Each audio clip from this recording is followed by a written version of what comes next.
Good morning students. पिछले video में हम लोगों ने देखा था फोर्स, उसका अलग अलग टाइप्स, और अब हम लोग स्टार्ट करने वाले हैं लॉज ऑफ मोशन। लेकिन सबसे पहले हम याद करते हैं, एक साइंटिस्ट थे बाबू गैलीलियो गैलीली। एक साइंटिस्ट हैं गैलीलियो गैलीली। उन्होंने एक लॉ दिया था जिसको हम लोग कहते हैं Galileo's law of inertia. Galileo's law of inertia. उन्होंने बड़ा ही प्रैक्टिकल एक बात बताई थी। इस बात को स्क्रीन पे आपके लिखा हुआ है, पढ़ सकते हैं कि every object of the universe has a natural tendency to be in rest. Every object of the universe has a natural tendency to be in rest until the external force is not applied on it.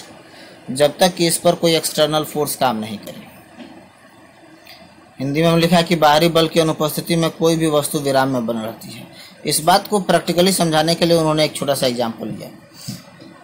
आप उस example को खूब अच्छे से समझ सकते हैं बाबू। मान लीजिए कि एक साइकिल हम चला रहे हैं, तो साइकिल जनरली होती है रेस्ट में।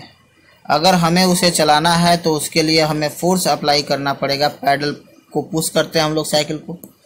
तो ध्यान देने वाली बात है, रेस्ट की साइकिल पर जब हमने फोर्स अप्लाई किया तो साइकिल मोशन में आ गई, साइकिल चलने लगी। रेस्ट की साइकिल पर जब हमने फोर्स अप्लाई किया तो साइकिल मोशन में आ गई, साइकिल चलने लगी। ठीक है, कुछ देर तक हम फोर्स वैसे ही अप्लाई कर रहे हैं, साइकिल चल रही है। ठीक है, थोड़ी देर के बाद हमने क्या किया कि केवल साइकिल का पैडल दबाना बंद कर दिया। ध्यान देने वाली बात यह है बाबू, हमने साइकिल को रोकने के लिए कुछ नहीं किया। हमने क्या किया, तो हमने बस ये किया कि साइकिल पर जो फोर्स हम लगा रहे थे उस फोर्स को स्टॉप कर दिए, उस फोर्स को बंद कर दिए।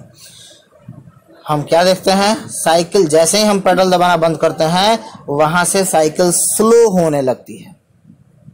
स्लो होते होते फाइनली जो है वो रुक जाती है। स्लो होते होते फाइनली रुक जाती है। तो इस आधार पे इन्होंने बताया कि साइकिल चल रही थी। क्यों? क्योंकि उस पे फोर्स लग रहा था। जब आपने फोर्स को बंद किया तो उसके बाद साइकिल धीरे धीरे रेस्ट की ओर आने लगी और फाइनली रेस्ट में आ गई। मतलब अगर फोर्स नहीं लगेगा तो साइकिल रेस्ट में रहेगी। इस तरीके से बाबू गैलीलियो ने समझाया हमें कि दुनिया का कोई भी ऑब्जेक्ट है, उसको अगर मूव कराना है तो उस पर फोर्स लगाना पड़ेगा। जब तक आप फोर्स लगाते रहेंगे तब तक वो चलती रहेगी, तब तक वो मोशन में रहेगी। लेकिन जैसे ही आप फोर्स बंद करेंगे वो रेस्ट में आ जाएगी, जैसा कि साइकिल के साथ हुआ। लेकिन इसके बाद आगे बहुत सारे ऐसे एग्जाम्पल्स भी मिले बाबू जहां ऑब्जेक्ट कभी रेस्ट में नहीं होता है। ऑब्जेक्ट कभी रेस्ट में नहीं होता है। फॉर एग्जाम्पल सन के चारों ओर अर्थ का रिवोल्यूशन कभी भी रेस्ट में नहीं आता है। ऐसे और भी एग्जांपल्स मिले जहां पर ऑब्जेक्ट कभी रेस्ट में नहीं होता। अब ध्यान देने वाली बात यह है कि गैलीलियो ने जो लॉ ऑफ इनर्शिया बताया था वो ये कहा था कि अगर फोर्स नहीं लगाइएगा तो ऑब्जेक्ट रेस्ट में आ जाएगी। एग्जाम्पल साइकिल वाला समझा था, ठीक ना। लेकिन ऐसे, और गैलीलियो ने कहा था कि ये प्रॉपर्टी, ये टेंडेंसी दुनिया के पूरे ब्रह्मांड के, पूरे यूनिवर्स के हर एक ऑब्जेक्ट के साथ एप्लीकेबल है, लागू है। तब फिर पृथ्वी क्यों नहीं रुकती है, अर्थ क्यों नहीं रुकता है, मून क्यों नहीं रुकता है, कैलेस्टियल बॉडी जितने भी हैं वो क्यों नहीं रुकते हैं।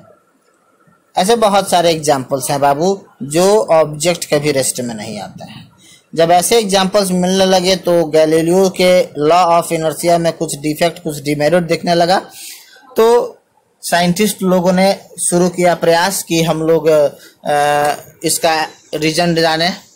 तो एक साइंटिस्ट है बाबू सर आइजैक न्यूटन, उन्होंने बड़ा ही सटीक इसका आंसर दिया, इसका रीजन बताया। उन्होंने कहा कि देखिए, एक्चुअली साइकिल अपने से नहीं रुकी है। आप उदाहरण के तौर पे फिर से आ जाइए। साइकिल चलाने के लिए साइकिल के पैडल को दबाना पड़ेगा, मतलब साइकिल के पैडल पे फोर्स लगाना पड़ेगा। ये बात तो सही है। अब उन्होंने पूछा कि ये बताइए कि अगर आपको साइकिल रोकना हो तो आप क्या करेंगे। जवाब आया कि हम साइकिल का ब्रेक लगाएंगे।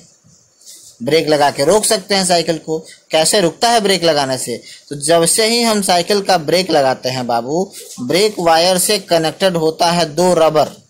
वो दोनों रबर साइकिल के रिम के पास होता है, ठीक है, वो दोनों रबर साइकिल के रिम के पास होता है। जैसे ही ब्रेक दबाते हैं वो दोनों रबर आकर के रिम में कनेक्ट हो जाते हैं, सट जाते हैं। तो इस कंटेक्ट के कारण, रिम के कंटेक्ट में आ जाते हैं, इस कंटेक्ट के कारण मोशन का अपोज होने लगता है और साइकिल रुक जाती है। हमने जब समझाया तो न्यूटन ने कहा कि बड़ा आसान बात है, साइकिल आप जो चला रहे हैं वो ऑलरेडी ग्राउंड के कांटेक्ट में है। जैसे ब्रेक लगाते समय रबर रिम के कांटेक्ट में आता था, वैसे साइकिल के पहिए के ऑलरेडी कांटेक्ट में क्या है? ग्राउंड है। ऑलरेडी कांटेक्ट में क्या है बाबू? ग्राउंड है, ठीक है। अब यहाँ पे सोचने वाली बात यह है कि जैसे ही हमने पैडल को दबाना बंद किया तो ग्राउंड के कांटेक्ट के कारण एक मोशन अपोजिंग फोर्स लगा, जिसको हम लोग कहेंगे फ्रिक्शन, और इसलिए साइकिल रुकी। अगर वो फ्रिक्शन नहीं होता, अगर ग्राउंड के साथ कांटेक्ट में नहीं होता, अगर मोशन का अपोज करने वाला फोर्स नहीं होता, तो साइकिल वैसे ही चलती रहती। इस तरीके से न्यूटन ने बताया बाबू कि इसका मतलब हुआ कि किसी ऑब्जेक्ट को फोर्स लगाइएगा। अगर कोई ऑब्जेक्ट रेस्ट में है, मूव कराना है तो भी फोर्स लगाना पड़ेगा। कोई ऑब्जेक्ट मोशन में है, रेस्ट में लाना है तो भी फोर्स लगाना पड़ेगा। क्लियर? तो इस तरीके से न्यूटन ने कहा कि अगर किसी ऑब्जेक्ट में किसी तरह का कोई चेंजिंग करना है तो हमें एक्सटर्नल अनबैलेंस्ड फोर्स लगाना पड़ेगा, बाहर से कोई असंतुलित बल लगाना पड़ेगा।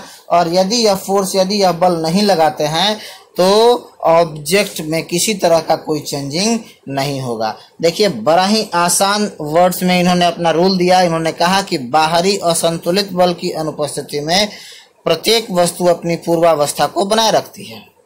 Every object maintains its previous state in absence of external unbalanced force। माने अगर एक्सटर्नल अनबैलेंस्ड फोर्स एब्सेंट है, नहीं है, तो उसका प्रीवियस स्टेट बना रहेगा। मतलब वो अगर रेस्ट में है तो रेस्ट में रहेगा, अगर वो मोशन में है तो मोशन में रहेगा। क्लियर? फिर से एक बार देख ले, बाहरी असंतुलित बल की अनुपस्थिति में प्रत्येक वस्तु अपनी पूर्वावस्था को बनाए रखती है। Every object maintains its previous state of in absence of external unbalanced force। और अगर फोर्स प्रेजेंट हुआ तो क्या होगा? तो चेंजिंग हो जाएगा। तो इस तरीके से गैलीलियो के लॉ ऑफ इनर्शिया में थोड़ा सा सुधार किया और अब इनर्शिया का एक नया डेफिनेशन, जो गैलीलियो ने कहा था कि दुनिया का सारा ऑब्जेक्ट रेस्ट में रहना चाहता है, रेस्ट में रहने की टेंडेंसी को इनर्शिया उन्होंने कहा था। इनर्शिया का एक नया डेफिनेशन न्यूटन के इस फर्स्ट लॉ ऑफ मोशन के बाद मिला। तो अगले वीडियो में हम लोग पढ़ेंगे इनर्शिया। अगले वीडियो की हम लोग शुरुआत करेंगे बाबू किससे? इनर्शिया से।